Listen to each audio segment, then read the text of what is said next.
Hi guys, welcome to the channel. In today's video, I'm going to show you how you can save Instagram post with your friends in collaboration. So before getting into this video, must subscribe to our YouTube channel and click on the bell icon. So the first step you simply need to do is to open your Instagram.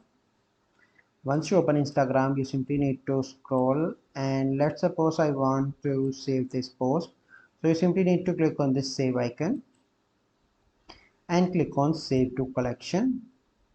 Here you can name your collection, so I'm going to name it to GTS. So it is up to you, and collaborative, so you simply need to click on that, and here you can see allow friends to join this collection, so you can share that with your friends. So it is up to you, you can select any of your friends. So this is the process by which you can save Instagram posts in collaboration with your friends. So I hope you find this video helpful. If you find this video helpful, must like this video, subscribe to our YouTube channel for future videos. We'll see you in the next video. Thank you, have a good day.